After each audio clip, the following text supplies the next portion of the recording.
gani. Sa amo ang tenancy contract. O gani, mag-release ka o sales invoice. Mag-release ni full amount. Considered as disbursement ba to?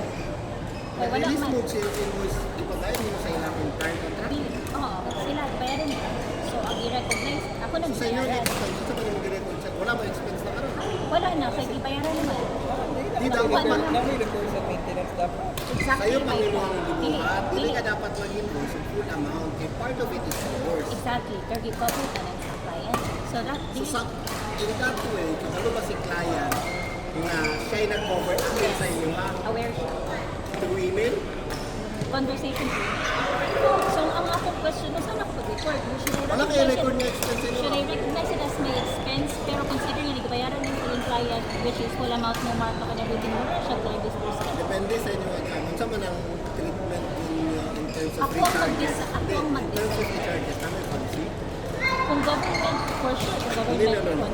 So karon, government fee. what I say about recharges, Oh, kung my nagbayad ko on behalf of other person, i-record ba ko na akong expense, i-recharge, o isa ba yung policy yan? Ang, Kahit ang, kung ang ano akong sa- i-set up na, ang akong na-set up na pala is corner siya. Money in, money out. Kasi, Pero kung naka-invoice mo ba sa inyo? Exact. Wait lang, ako na mataba. Ang co-working space, how is it compensated in the first place? Sa may contract, nabayad sila sa inyo? Wala ba sa Bayaran naman Uy, po eh. wala ba sa bilis? Walay saklis. So ano yung go-account sila sa inyo? Kay friends ang owner. Friends sila. So since friends ang owners na ay agreement na sige kami magbayad sa tenancy contract and all everything. Kaya Kamo pag ang nag-audit mo, magbayad. magnangan. Ako kamangan ako karon naglibog na sa may agreement na ko ani kay Di mga yan, mga kayo, Libog siya na po sa si audit, mga kayo sila pa. Kontrata. nag-suggest din ko, ingon din ko katong sa ka-accountant dito nga, dili ko kami kung sa accountant sa Maski isa maski company. normal lang basic. Ingon siya ba, dapat dili nimo siya i-recognize as imong own repair. Expense kay hindi bayaran mo sa info, so why bother na i-prepay pa nimo nga kato i-write off naman gihapon to sa bayaran ng customer. So ako din sa may na kung treatment na. Okay, there are two ways to deal with it. The easier way is to not record it. Okay, kaya naman, yung na lang tayo. We're gonna assume that it didn't happen. We're not gonna record. We're not gonna record Wala ka it. mag-record sa inyo. We're not gonna record the cash in and the cash out. Nasa bangko man. Kaya cash out ka. Naman. Remundra ka ng kwan. Muna first, the easier, but it's not the right way. So what is the right? The right way, in my opinion, is you're gonna record the record. Halimbawa, right?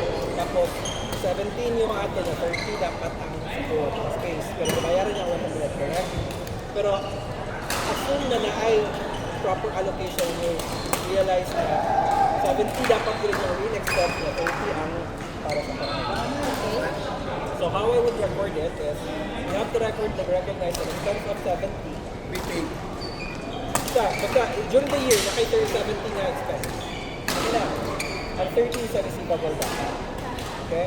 Then you raise an invoice or whatever. Ang 30 na would be advance. Atong receivable. Ang 70, ilang mag-apply ng 70, no part of the expense. Ang 70, I treat it as another income. Why that makes sense? Because you have to show in your book that you have an expense of 70. Because that's what you really incurred, right? Mag-zero out na siya. Ano mag-incur? But at the same time, ang kay other income din, ito ang part of the expense na gibayaran ng isa isa blessing on top of what they need. Easy. Ano naman? Wala kayo i-recognize sa inyo. So 30K, more siya na off receivable or Pati mong expense, other income, mag-net off din siya. ish, pero you have to present it separately as a separate item. Dapat na kay Ang isa kay expense, ang isa proper kay expense yun. Sa mga dyan, namin account niya specific for recharges. Yes, nami. Hindi, cost center yan. Asset siya. Kami cost center. Asset account siya. Ay, cost center. Ano mo yung concept sa cost center? Ang cost center is like, Profit center. ang cost center is department. So, kunwari merchandising department, accounting department. So, wala pong cost center na concept. Wala itong cost center concept. Ang makuha pa na, kung anything reimbursable, namin ang sa specific na sa Magudit mo magudit ka no? Mao na akong question po makatana po Magsugod magudit mo mag-audit. ay oo Dili pwede wala mo selling department. Kasi sa audit ninyo, ano na sila, give me the breakdown. Ang sweldo sa mga taga-benta, ang sweldo sa offices. Nga na mag-ibisa na dyan. At kung batuto ko lang sugit sa Chicabana, wala may concept na concept. Pero, ang buong marketing, yung na-separate na mo, kay selling and distribution ng marketing. So sila lang ang na-separate. Pero kami tananda yun, at selling and distribution, kasi separate na mo, kay pag mag-audit, ano sila, namoy sales, kasama ng pan, kasama may expenses sa yung sales, kasama ng labor and costs nila.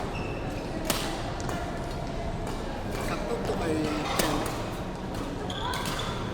so ang initial recording ako sa purchase sa inyo pa nakakuha. tamo man tanan Ay, so recording sa purchase. Debit expense, debit receivable, debit supply. Debit prepayment 70, debit receivable or disbursement 30. so what if dili na ko i-recognize ang 30% Munya dyan, munya. if full na lang Check out ka. Ambot. Ay, man sa siguro. Ito ka ba?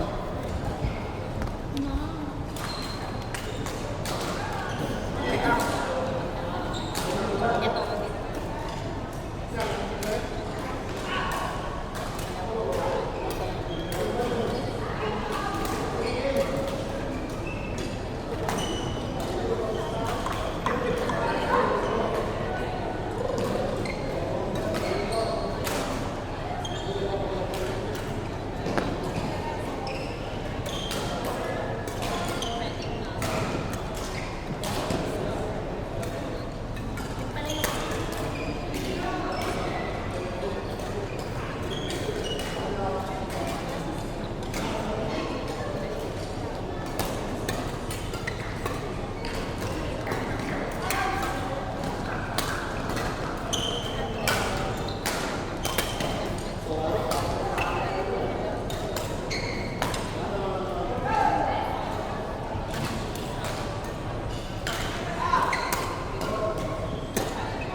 Yes.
mo girl eh.